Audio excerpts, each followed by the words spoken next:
نے کچھ رمضان کی حکمت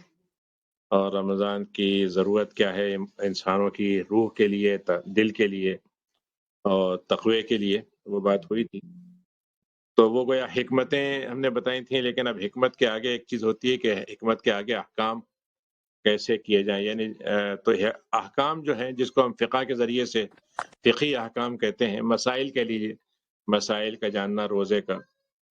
تو دو طرح کے مسائل ہیں۔ ایک تو یہ ہے کہ روزہ کہتے کسے ہیں، کیسے رکھنا ہے، کیا کیا اس کی شرطیں ہیں، کس طریقے سے وہ روزہ صحیح مانا جائے گا۔ دوسرا جو سوال ہوتا ہے وہ یہ ہوتا ہے کہ روزے میں اگر کوئی کون سی چیز ہو سکتی ہے جس سے روزہ ٹوٹ سکتا ہے یا کسی مکروہ ہوتا ہے، اور اگر ایسا ہو جائے تو پھر اس کو کرنا کیا ہے، اس کی جگہ کوئی کفارہ دینا ہے یا اس کی جگہ پہ قضا کرنی ہے اس روزے کی کسی اور وقت میں۔ تو یہ دو تین مسائل ہوتے ہیں جو گویا روزے سے جڑے ہوتے ہیں۔ تو سب سے پہلی بات تو یہ ہے کہ آپ کو معلوم ہے کہ روزہ جو ہے وہ تو اسلامی طور پر جو ارکان ہیں اسلام کے ان میں سے ایک ہے کہ چار، اگر شہادت کو ہم ایک رکن مانتے ہیں، اس کے علاوہ جو بنیادی طور پر شہادت و عقیدے کا نام ہے، لیکن جو عمل ہیں وہ چار ہیں: نماز ہے، زکوٰۃ ہے، روزہ ہے، حج ہے۔ تو اور یہ چاروں جو ہیں گویا ارکان اسلام سمجھے جاتے ہیں، اور اس کا مطلب یہ بھی ہے کہ اس میں ارکان اسلام کا مطلب یہ ہے کہ یہ گویا اسلام کا ایک بنیادی رکن ہے جس کو آدمی اگر جس کا انکار کر دے تو اس کا انکار کرنا کفر ہوگا، لیکن اگر اس میں سستی کرتا ہے، چھوڑ دیتا ہے، تو وہ معصیت کہلائے گی، گناہ کبیرہ کہلائے گا۔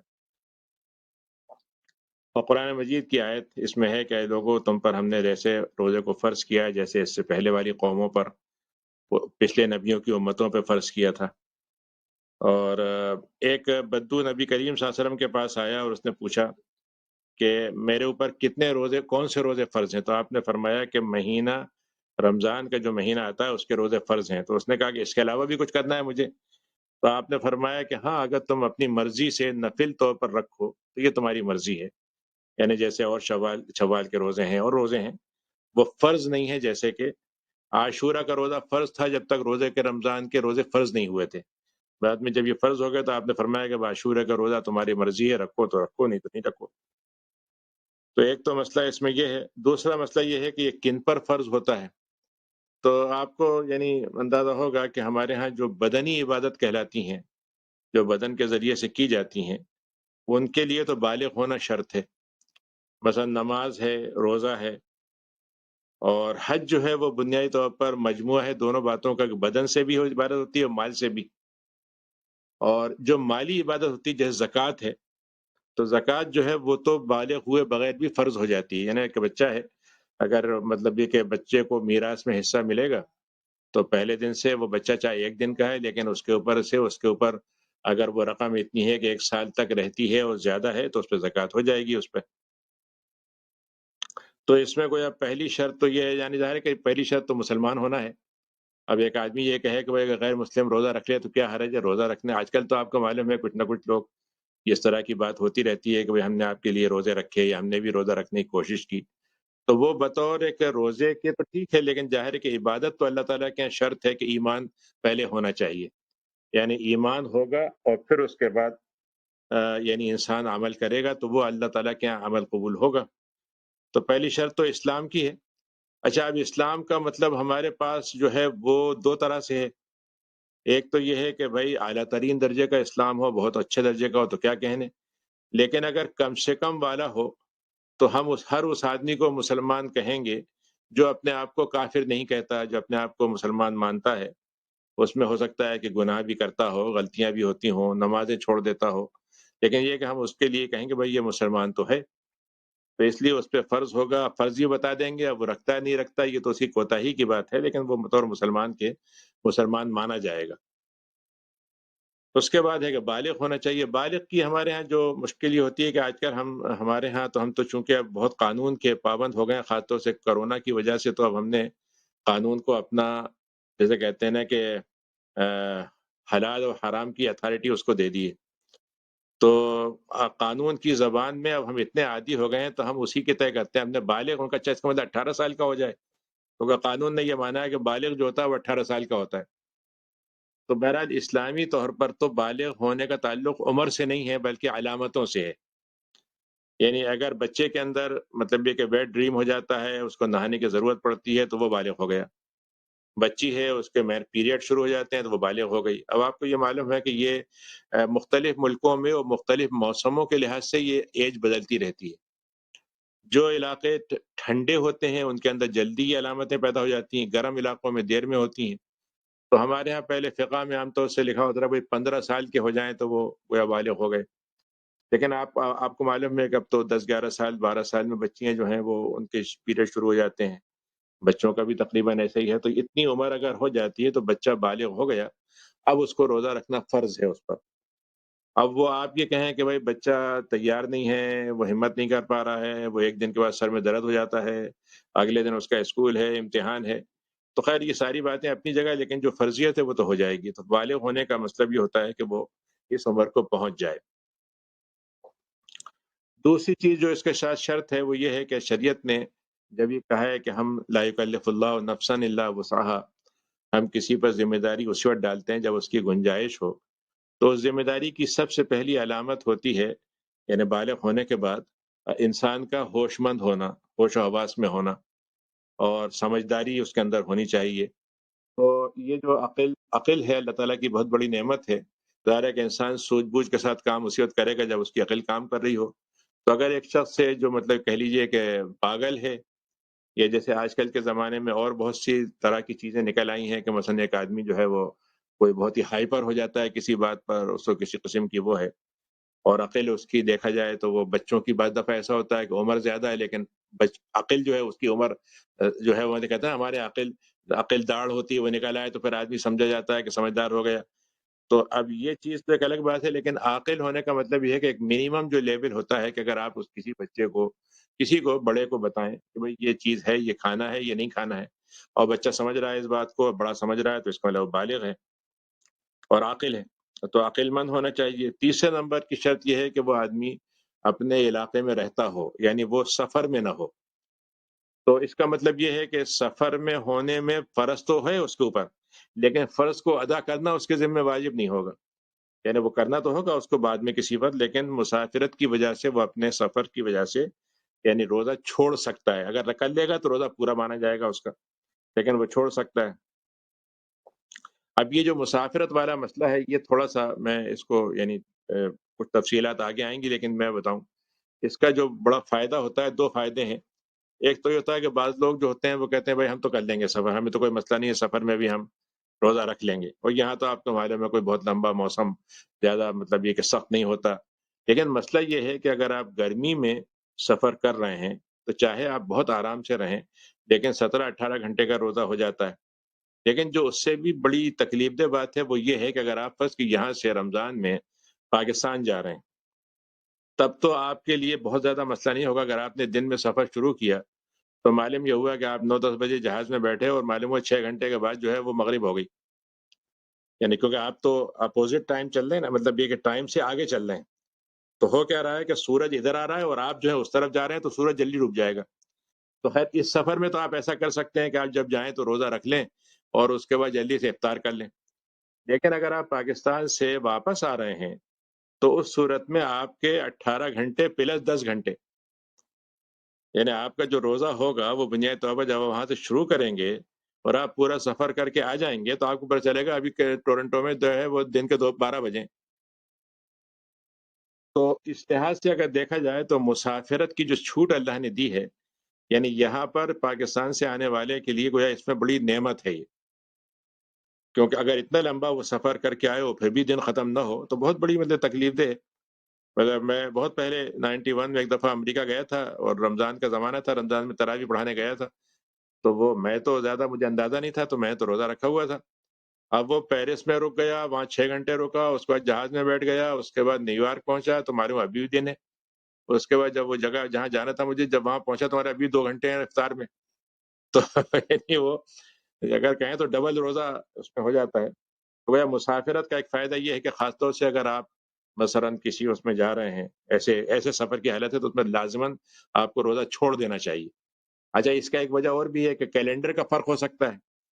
فرض کیجئے اگر آپ نے روزہ یہاں سے رکھ لیا لیکن آپ پاکستان پہنچے تو معلوم ہوا کہ وہاں کی تاریخ میں 1 دن کا روزہ بڑھ گیا آپ کا، یا مطلب یہ 2 دن کا روزہ ہو سکتا ہے فرق ہو جائے۔ اچھا آپ نے یہاں روزے رکھے تھے مثلاً 28 اور وہاں پہنچے تو پتہ چلا کہ ابھی وہاں بھی ابھی مطلب یہ 1 دن کے بعد بھی 28 ہی ہیں، تو آپ کو 31 روزے رکھنا پڑیں گے، مثلاً ایسا ہو سکتا ہے۔ تو آپ 31 رکھ نہیں سکتے، تو اس کا مطلب یہ ہے کہ اچھا عید آپ اپنی اکیلے نہیں منا سکتے، تو اگر آپ بیچ میں روزہ ختم کر لیتے ہیں تو اس سے ہوگا یہ کہ جب آپ وہاں پہنچیں گے تو آپ کا روزہ جو ہے وہ ان کے نمبر سے بن جائے گا اور عید ان کے ساتھ ہو جائے گی۔ اچھا الٹا بھی ہو سکتا ہے کہ اگر فرض کیا آپ یہاں آئے تو پتہ چلا کہ یہاں آپ پاکستان سے روزہ رکھ کے چلے تھے 2 دن کے بعد، اور یہاں پہنچے تو معلوم ہے یہاں تو 28 روزے ہیں اور اب آپ کا بھی 25واں چل رہا ہے مثلاً، اب آپ کیا کریں گے؟ یہاں بھی وہی قاعدہ ہوگا، اگر آپ نے روزہ رکھ لیا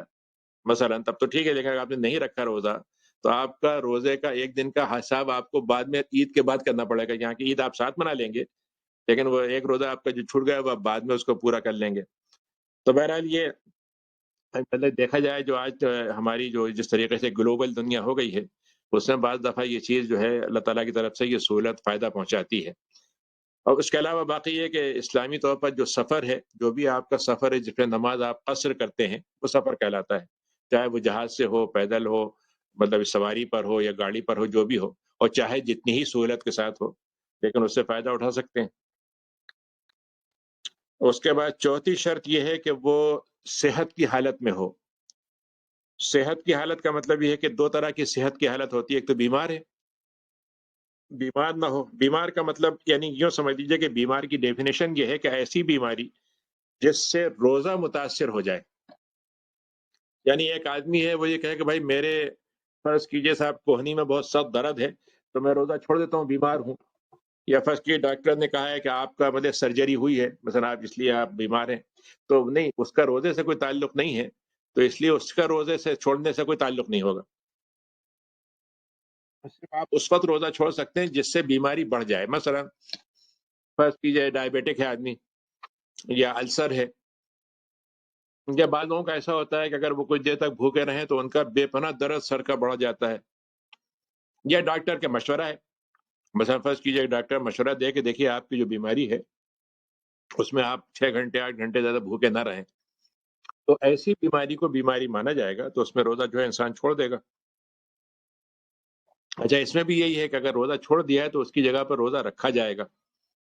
قضا روزہ رکھی جائے گی، قضا روزہ نہیں رکھ سکتا انسان، زیادہ تعداد میں چھوٹ گئے یا پورے مہینے کے چھوٹ گئے تو پھر اس کا فدیہ دے دیا جائے گا۔ اور دوسرا مطلب صحیح ہونے کا مطلب یہ جیسے خواتین ہیں کہ ان کے مینسز آ رہے ہیں تو وہ پھر روزے نہیں رکھیں گے بلکہ ان کا روزہ قبول ہی نہیں ہوگا، رکھ بھی لیں تو ان کو لازماً ہی چھوڑنا پڑے گا اور اس کی جگہ پہ ان کو بعد میں قضا کرنا ہوگی۔ اب اس میں جو روزے کی بنیادی طور پر اگر آپ کہیں کہ بالکل ایسنشیل اس کے جس کو ہم رکن کہتے ہیں یا جس کو ہم کہتے ہیں کہ اس کے لازمی حصے کیا ہیں تو وہ 3 ہیں۔ ایک تو یہ ہے کہ ایک زمانہ ہے، وقت ہے، اس کا وقت ہے جس کے حساب سے آپ کو روزہ رکھنا ہے، اور دوسرا یہ ہے کہ اس کے اندر کچھ چیزوں سے آپ کو رکنا ہے، کچھ چیزیں جو ہیں آپ اس کو نہیں کریں گے تب آپ کا دوسرا حصہ ہوگا، تیسرا یہ ہے کہ اس کی نیت کرنی ہے۔ تو زمانہ جو ہے اس کا وہ ہے رمضان اور رمضان کا دن۔ اب یہاں پہ جو بہت بڑا مسئلہ پیدا ہوتا ہے وہ یعنی آپ سب لوگوں کے ذہن میں یہ بات یقیناً ہے اور کسی نہ کسی شکل میں الجھی ہوئی ہے، یا کہہ لیجئے کہ مختلف قسم کے اس کے ورژن آپ کے ذہن میں ہوں گے کہ بھائی چاند دیکھیں کیسے، کون سا چاند مانیں، کون سے چاند سے ہم روزہ رکھیں، یہاں تو ایک شہر میں 2 3 عیدیں ہوتی ہیں، الگ الگ کیلنڈر ہوتے ہیں، ہم کیا کریں؟ تو خیر یہ مسئلہ تو ہے اپنی جگہ پر، اور حقیقت یہ ہے کہ اس کا مسئلے کا حل بھی ہونا چاہیے، لیکن یہ کہ اس میں کہیں نہ کہیں ہم ابھی تک ایک بات پر یکسو نہیں ہو سکے ہمارے ہاں کم سے کم، یعنی میں آپ کو اپنے طور پر بتاؤں تو ہمارے ٹورنٹو میں کم سے کم 3 ورژن تو روزے کے چل رہے ہیں۔ ایک تو وہ ہے جو کہتے ہیں بھائی ہم لوکل سائٹنگ پہ جائیں گے، ہلال کمیٹی ہے وہ کہتے ہیں بھائی یہیں کا چاند ہوگا، یا لوکل جو ہمارے قریب ترین چاند ہے اس کے حساب سے ہم کریں گے، اور باقاعدہ ہم چاند کو دیکھیں گے، حساب سے ہم کوئی اس کا جوڑ کے نہیں کریں گے۔ دوسرا اس کے بالکل اپوزٹ ہے، فقہ کونسل ہے اسنا USA کی، وہ کہتے ہیں ہم نے کیلکولیشن کو اپنا لیا ہے اور ہم رؤیت کا ہمارا کوئی اب سے تعلق نہیں ہے، ہمیں دیکھنے کی ضرورت نہیں ہے، بس ہم نے حساب لگا لیا کہ فلاں فلاں دن جو ہے چاند دیکھا جا سکتا ہے، تو بس ہم نے مان لیا کہ ہم نے چاند دیکھ لیا۔ تو ایک یہ ہے۔ لیکن میں خود یعنی کئی سالوں سے اس میں لگا ہوا ہوں، لیکن میں نے جو اس کا آپشن بنایا ہے جس میں ہمارے کافی لوگ اس میں شریک ہیں، اور وہ ہے کہ کیلکولیٹڈ سائٹنگ۔ کیلکولیشن کو ہم استعمال کریں گے اس کے لیے کہ ہمیں 5 سال 10 سال 8 سال جو بھی ہیں، 1 سال کم سے کم کہہ لیجئے کہ ہمیں پہلے معلوم ہو جائے گا حساب سے کہ فلاں دن چاند دیکھا جا سکتا ہے۔ تو چاند دیکھنے کے 3 لیول ہیں۔ ایک تو یہ ہے کہ چاند پیدا ہو گیا، برتھ آف مون، تو وہ تو چاند دیکھنے کا اس کا نہ تو دیکھنے کا سوال ہے نہ اس سے روزہ ہوگا۔ لیکن دوسرا ہے چاند کے دیکھے جانے کے امکان، پاسبلٹی آف مون۔ تو اس پاسبلٹی آف مون کے اندر یہ ہوتا ہے کہ کبھی کبھی یہ کہتے ہیں کہ بھئی اس کرو چاند کا اتنا ہے یا اتنا تھوڑا دیر کے لیے نکلے گا کہ آپ دیکھ تو سکتے ہیں لیکن بہت مشکل سے، یا کہہ لیجئے کہ دوربین سے مثلا۔ تو پاسبلٹی بھی کسی حد تک یعنی مانی جا سکتی ہے اگر کہیں سے ثبوت مل جائے، لیکن جو سب سے محفوظ ہے وہ ہے ویزیبلٹی آف مون، یعنی جس میں چاند جو ہے پیدا ہونے کے بعد 8 گھنٹے سے لے کے 12 گھنٹے کا ہو جائے اور وہ ہورائزن میں سورج ڈوبنے کے بعد دکھ سکے۔ یعنی اس میں 2 3 شرطیں ہیں اس کی۔ ایک تو یہ کہ کچھ پرانا ہو چکا ہو، یعنی آپ اس کو مکہ ٹائم سے جوڑ کے دیکھیں یا آپ اس کو گرینوچ ٹائم سے جوڑ کے دیکھیں یا اپنا جو لوکل ٹائم ہے اس کے حساب سے اس کے 8 گھنٹے دیکھ لیں، اور سورج دیکھنے کے بعد وہ 15 20 منٹ 25 منٹ 30 منٹ آپ افق پہ رہ سکے۔ تو یہ 3 چیزیں اگر ہو جاتی ہیں تو اس کو ویزیبلٹی آف مون کہتے ہیں۔ اگر آپ کبھی یہ جائیں جو مون سائٹنگ مختلف قسم کی جو آپ نے دیکھا ہوگا ویب سائٹس ہیں، وہ آپ کو دکھائیں گی کہ 3 کلر بتاتے ہیں۔ ایک تو ہوتا ہے ریڈ کہ اس میں بالکل نہیں دیکھ سکتے آپ، ایک وہ دکھاتے ہیں مثلا فرض کیجئے کہ پیلا شاید دکھاتے ہیں کہ وہ اس میں دیکھا جا سکتا ہے، اور ایک ہوتا ہے ہرا جس میں یہ ہے کہ آپ بالکل آرام سے دیکھ لیں گے۔ تو ہم نے یہ طے کیا ہے کہ ہم کیلکولیشن کو استعمال کریں گے صرف اس کام کے لیے، لیکن چونکہ قرآن مجید کے ساتھ ساتھ اللہ تعالیٰ نے نبی کریم صلی اللہ علیہ وسلم نے یہ فرمایا ہے کہ تم چاند کو دیکھ کر روزہ رکھو اور چاند کو دیکھ کر افطار کرو، تو ہم یہ سمجھتے ہیں کہ حدیث کی اس بات پر عمل کرنے کا یہ مطلب ہے کہ ساری امت تو نہیں دیکھے لیکن کم سے کم 2 لوگ جو ہیں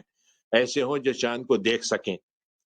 تاکہ حدیث پر عمل ہو جائے۔ تو اس لیے ہم نے یہ کہا ہے کہ ہم چاند کو دیکھ کر اعلان کریں گے۔ تو ہم نے اس کے لیے آخری بات یہ رکھی ہے کہ ہم نے یہ کہا ہے کہ گلوبل پہ ہم جائیں گے کہ دنیا میں کہیں بھی چاند دیکھ لیا گیا تو ہم اس کی بنیاد پر اعلان کر دیں گے۔ اب اس میں اب سوال یہ ہوتا ہے کہ بھئی اب آپ ہیں تو آپ بھی ہیں، دوسرے بھی ہیں، تو آپ جمع کیوں نہیں ہو جاتے؟ تو جمع کرنے کی کوشش تو ہم بہت کرتے ہیں، لیکن اصل مسئلہ یہ ہے کہ یہ بات یوں نہیں ہو پا رہی ہے کہ ہماری آرگنائزیشن سب اپنی اپنی جگہ پر اپنے اپنے طریقے سے کام کرتی ہیں، اور کسی کی کوئی قانون کی ہماری پابند نہیں ہے کسی کی۔ مطلب فرض کیجیے ایک ملک ہے، مسلمان ملک ہے، وہاں پہ حکومت نے اعلان کر دیا، اب چاہے غلط کیا ہو یا صحیح کیا ہو سارے لوگ پابند ہو جائیں گے۔ یہاں تو ہمارے پاس ایسے جو مسجد ہیں یا سینٹرز ہیں ان کے پاس یہ اتھارٹی ہے ہی نہیں۔ تو اس لیے کم سے کم یہ مسئلہ گڑبڑ رہتا ہے کہ بھائی کچھ مسجدوں نے کہا کہ ہم تو سعودی عرب سے کریں گے، کسی نے کہا کہ ہم تو مطلب یہ ہے کہ حساب سے لیں گے، کسی بہت سی باتیں ہیں۔ تو اس کی وجہ سے بہرحال یہ تکلیف دہ بات ہوتی ہے کہ ایک شہر میں 2 3 عیدیں اس کی وجہ سے ہو جاتی ہیں جو نہیں ہونا چاہیے، لیکن بہرحال یہ ہے صورتحال۔ اب اسی میں ایک چیز اور ہوتی ہے، وہ یہ ہے کہ مثلا فرض کیجئے کہ ہم نے چاند کا اعلان بھی کر دیا، لیکن آپ کو معلوم ہے کہ مثلا سعودی عرب سے ایک دم پہلے اعلان آ گیا، تو ہمارے یہاں لوگ اچانک پریشان ہو جاتے ہیں کہ بھائی 2 بجے یہاں پہ خبر آ گئی اور آپ کو ابھی تک اعلان ہی نہیں ہوا، آپ کیا کر رہے ہیں؟ اور پریشر ڈیولپ ہونا شروع ہوتا ہے۔ جب سعودی عرب کا مسئلہ یہ ہے کہ وہ اعلان تو نہیں کرتے لیکن وہ برتھ آف مون پہ جاتے ہیں عام طور سے، یعنی اعلان تو یہ کرتے ہیں ہم نے دیکھ لیا، لیکن خود دنیا کی نہیں بلکہ خود ان کی اپنی جو آبزرویٹریز ہیں وہ یہ کہتی ہیں کہ ہمارے یہاں چاند دیکھا ہی نہیں جا سکتا، مگر وہ کہ ایک آدمی کہیں سے دیکھ لیتا ہے اور وہ اعلان بھی کر دیتے ہیں اس کی بنیاد پر۔ تو اس وجہ سے یعنی سعودی عرب کے چاند کو ماننے میں ہمیں دشواری ہوتی ہے۔ باقی یہ ہے کہ اگر آپ حج کرنے جائیں گے تو جو ان کی تاریخ ہوں گی آپ اسی حساب سے حج کریں گے۔ آپ یہ نہیں کر سکتے کہ بھئی ان کا کیلنڈر آپ نہیں مانیں، وہ تو ظاہر ہے کہ وہاں کے لحاظ سے ہوگا، لیکن یہاں رہتے ہوئے بہرحال یہ مسئلہ ہے۔ لیکن یہاں پر آپ کو معلوم ہے کہ بہت سے لوگ جو ہیں خاص سے فقہ کونسل جو ہے اسنا کی ہے وہ خود بھی سعودی عرب ہی کے چاند کو زیادہ کرتے ہیں، اور عربوں میں ہمارے یہاں یہ بہت مزاج ہے، وہ سمجھتے ہیں کہ بھائی ہم ایجپٹ میں نہیں رہ رہے بلکہ ہم کینیڈا میں نہیں رہ کینیڈا میں نہیں رہ رہے بلکہ ہم ایجپٹ میں رہ رہے ہیں، تو اس لیے ہمیں تو وہیں کا چاند چاہیے، اور خاص طور سے عرفات کا چاند تو وہیں کا ہونا چاہیے جو وہاں پر ہوتا ہے۔ تو وہ بہرحال یہ چیز رہتی ہے۔